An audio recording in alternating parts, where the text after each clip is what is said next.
I'm Sabrina Francisco from the Treasury Office. I'm a cashier associate. I joined NUMOA around November of 2019. Basically, we process your payment on-site and online for tuition and other document requests, whatever payment you transact with NUMOA. I'm Engineer Angelito P. Rondes, or they call me Engineer Angel or Engineer Idol dati, nung di pa pandemic. Then, my position is Facility Management Head or Senior Supervisor of Facility Management Office. And I'm joining ANU the year 2019, July 1. And I'm more than 4 years now. And hindi pa pandemic, regular face-to-face pa yon.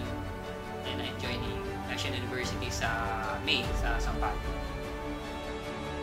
Kasi, inoferan ako ni SMIC ng trabaho. Inayawan ko siya kasi sa MOA. Ayoko sa MOA sa totoo lang. Kasi ang layo. And then, sabi ko siguro, mag-a-assist na lang ako for the meantime habang hindi pa kayo nakakahanap ng staff.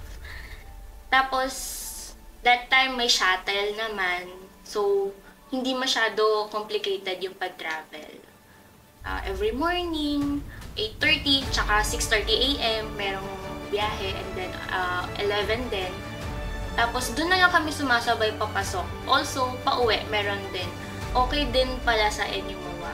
Somehow, payapa, ganun. Since alam ko na yung process, smooth sailing naman somehow. Pero parang naisip ko kung itutuloy ko, kung tatanggapin ko ba itong trabaho na to. Ang laki siguro ng growth na mararanasan ko and all the learnings. Then, I decided to accept the job. I was officially hired sa NUMOA around January 2020.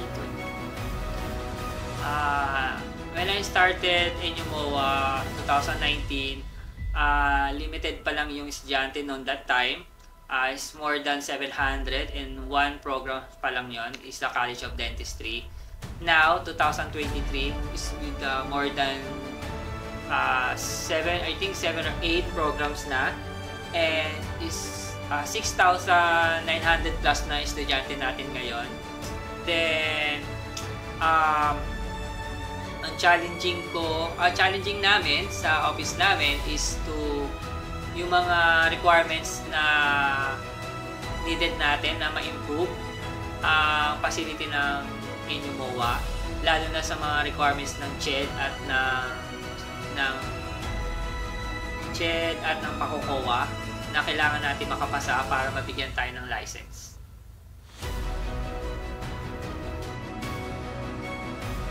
Ngayon, dahil lumalaki na yung NUMOA, nadadagdagan na ng staff, meron na yung mga immediate heads natin per department, ang laking big change yun. Kasi kami na assistant and associate ang ranking, somehow nakahinga kami at nagkaroon kami ng guidance at kakapitan.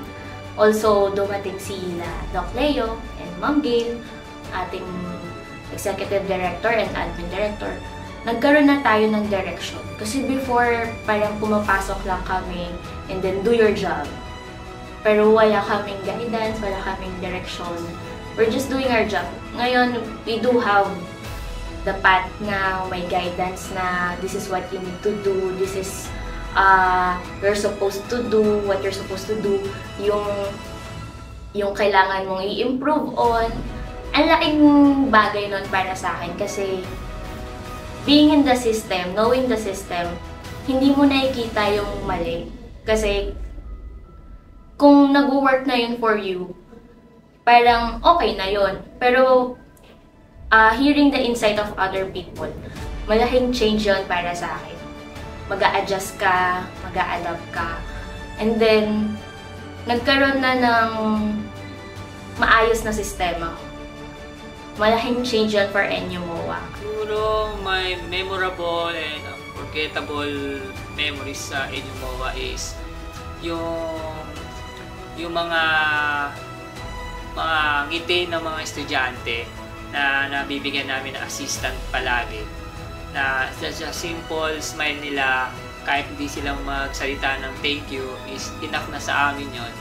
At yung siguro yung challenges na in the limited time na kailangan namin ma-improve ang inyong MOA at ma-comply sa lahat ng requirements ng CHED at ng pakukuha or other requirements natin sa campus.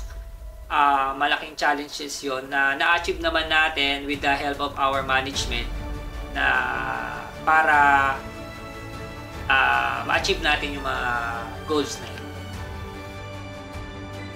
Okay. Ang changes noon until today, siguro 2019, one programs versus ngayon is marami ng programs tayo, lalo na sa volume ng estudyante. Dati 700 lang, ngayon 6,900. Then dati konting faculty lang yung pinakasasamahan namin at empleyado, konti lang kami lang nandito, walang canteen, limited lang yung mga rooms na open. Ngayon halos lahat open na, may marami ng canteen, marami na nagtitinda, at sobrang dami ng estudyante, marami ka ng mga ingay na naririnig, at marami na rin mga request ng mga estudyante na makukulit na pinagbibigyan natin, ina-assist natin. Yun, yung mga ngiti nila, yun yung nagpapasaya sa atin. I wish na more prosperity for NU MOA. Ma-achieve ni NU MOA ang kanyang mission and vision, long-term goals, lalo na para sa kanyang mga stakeholders. Student, the employees, yung community extensions natin, yung ating mga partners. And sana si NU MOA patuloy siyang mag-provide ng magandang opportunity sa mga nangangailangan.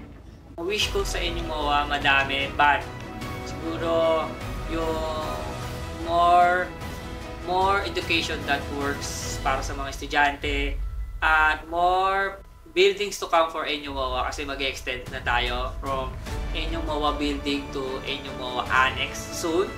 I hope na sana more estudyante pa tayo may cater sa NU MOA campus natin. At more smile from the student ang makikita natin. Happy 4th anniversary, National University MOA. Cringe ako. Happy anniversary NU MOA, and May the 4th be with you. As NU MOA reaches another milestone, the promise of quality, affordable and accessible quality education will remain our true and top priority as a dynamic private institution committed in transforming the lives of the Filipino youth. Happy 4th founding anniversary NU MOA.